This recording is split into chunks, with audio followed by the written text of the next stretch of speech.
A human being should be dynamic in his thoughts. It is only a machine that thinks in a single way. Religious doctrines should not stop scientific reasoning.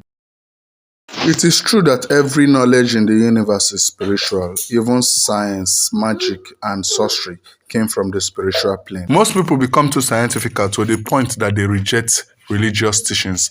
And sometimes most people become too religious to the point that they don't accept scientific inventions and teachings. That is why indoctrination is bad for people.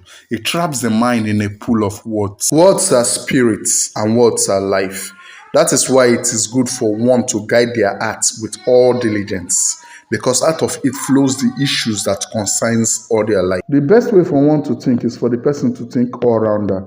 The person will have to think scientifically and also think religiously. Some doctrines do not allow the use of scientific means to solve physical problems. And some doctrines that support scientific means reject every other process of solving human problems. Why do we have to be dynamic in our thoughts? It is important for us to think dynamically because our God is dynamic in his thoughts. From the creation of man, we have different kind of men. We have white men, we have black men. Even in the animals God created, you can see various species of animal. In plants too, various plants. So if our God is a dynamic God, it is necessary for our thinking to also be dynamic. Scientific discoveries, thoughts, innovation, productions, all these things are spiritual, including religion, including magic, and including sorcery, because the world is a spiritual world.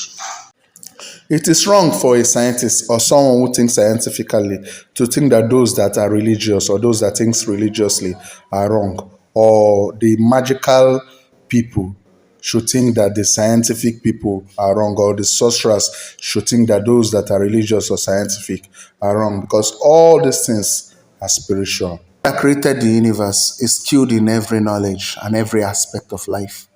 In science, in mysticism, in religion, it is the same God that controls everything. And his sons are in charge of most religions we have today.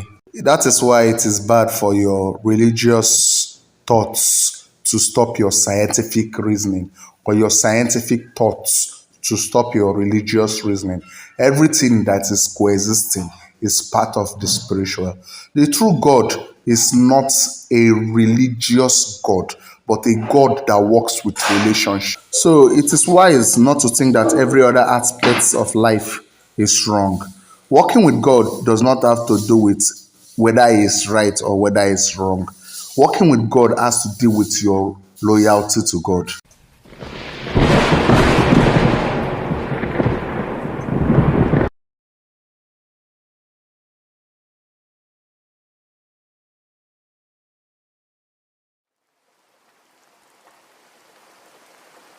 The world is a large prison, and its prisoners are chained to different ideology, doctrines, and religion. Men fight and kill each other for doctrine and religion, yet the truth of the universe remains exoteric.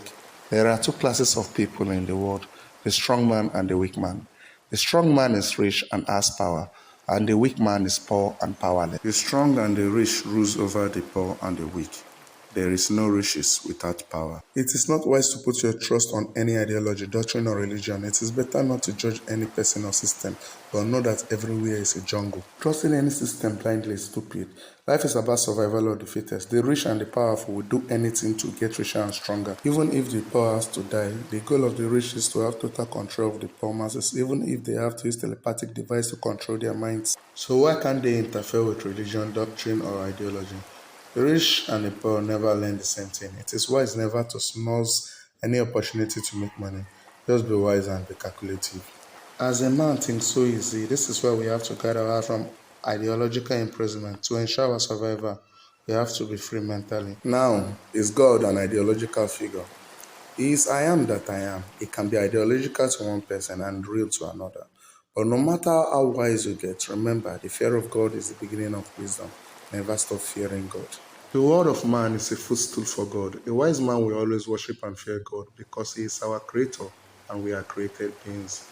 But that does not mean you should be foolish, letting individuals, institutions to control your life using God as your mental cage.